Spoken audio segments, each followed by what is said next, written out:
Hi, everyone. Happy Sunday. So, this article I found pretty interesting. So, this is about Vivek Ramaswamy, and he finally found a conspiracy theory that even he can't get behind. So, if you remember Vivek Ramaswamy, or maybe you're still paying very close attention to him, I don't know. He was a presidential candidate in 2024's GOP primary. He obviously was trying to take the nomination instead of Donald Trump, while at the same time, he was pretty routinely kissing Trump's butt, and any disagreement that he had with Trump was pretty muted. Like, you really barely touched upon criticizing him. Mostly he was just sycophantic to him and talking about how he was the best president of the 21st century.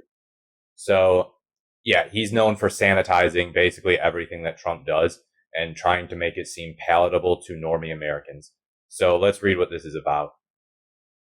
Not long before a man with an AR-15 slung over his shoulder walked past City Hall, Vivek Ramaswamy did something that was for him shocking.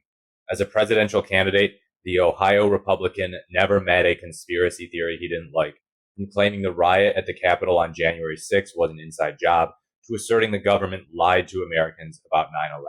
So that's pretty extreme stuff. That's not like normie stuff. That's like right-wing Reddit stuff. The speaking to reporters in front of Springfield, Ohio City Hall, then later at both a town hall and in an interview with Politico, Ramaswamy repeatedly sidestepped questions about Trump's baseless claim that Haitian migrants were abducting and eating pets and wild animals here. I think the reality is, whether residents of this community are lying or not, that's, I think, for other people to adjudicate, he said as local authorities watched warily the man wielding the rifle, and Ramaswamy's team canceled plans to do a walking interview with a reporter to the town hall venue a few minutes away as a result. But I do think that residents of this community have been raising their hand, pleading for help, and have not gotten attention at the federal level. And yet, that's sad because this is an embodiment of, I think, failed federal policies. Of course, he's always going to put everything on the federal government. For Ramaswamy, it marked a departure from his fulsome embrace of outlandish conspiracies during his own 2024 bid, while also serving as a case study in how Republicans are covering for Trump's latest baseless claims about Springfield. It isn't Trump who's lying, Ramaswamy suggested. If the claims are false and officials here have said repeatedly that they are, that's on the residents of this city. It's a delicate act for ambitious Republicans like Ramaswamy. The biotech entrepreneur has been floated as a potential contender for Secretary of Homeland Security if Trump wins the presidential election, and he has a vested interest in currying favor with Trump. But as an Ohio politician who has suggested he might run for governor or senator, he also still needs to preserve some credibility in a state where even prominent Republicans have rebuked Trump for spreading false claims about migrants. If Trump and his running mate, Ohio Senator Vance, win the election, Governor Mike DeWine, who called the urban legends about Haitian migrants garbage that was not true, would pick Vance's successor. Ramaswamy, who spent much of his campaign running into any news cycle that remotely validated his campaign's anti-illegal immigration rhetoric, was something of a latecomer to the unfolding story in Springfield, where he spoke of growing up and playing tennis at nearby Wittenberg University and getting subs at Mike and Rosie's Deli. Okay, so yeah, I think the most illuminating point here is where he says that um, if it turns out that the claims are false, then that's on the residents of the residents of the city who are speaking out against the Haitian migrants. But no, no, it doesn't just work that way. The buck does not stop with them.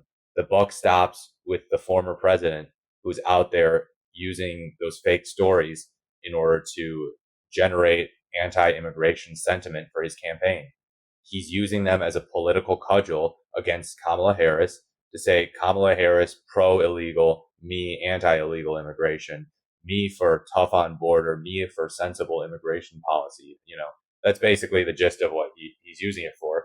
And obviously, just to say immigrants are bad, but that's why he wants to use that, is to bolster the credibility of his immigration policies. But yeah, so Vivek Ramaswamy is wrong to say it isn't Trump who is lying. Trump absolutely, I mean, unless he genuinely doesn't know that these claims are false, um, is lying. And either way, he's spouting falsehoods and he's just dead wrong. And you don't want that in a president or a candidate. So, but overall, I think what this shows is that Vivek Ramaswamy is probably more responsible than JD Vance on this. Probably would have made a better vice presidential candidate than JD Vance. Uh, I don't know overall which one of them is more extreme, but I think Ramaswamy is a lot more charismatic, and he's able to sanitize the Trump administration and Trump's rhetoric substantially better than JD Vance is.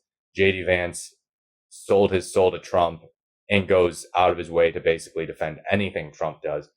But Ramaswamy kind of sidesteps it, as this article says. But yeah, let me know what you think in the comments below on this. I think it's pretty damning in the sense that this guy who's known for sanitizing Trump all the time won't even come out and say, "Oh, I think Trump's right." You know, he's still defending Trump in a sense, but he's not like unequivocally saying that Trump is right. So yeah, as always, if you liked this video, if you found it helpful, insightful, or funny, leave a like, comment, or subscribe to this channel. I really do appreciate it. We're trying to grow this channel up, baby. Been doing a good job lately. And as always, thank you for watching, and I look forward to speaking to you in the next video.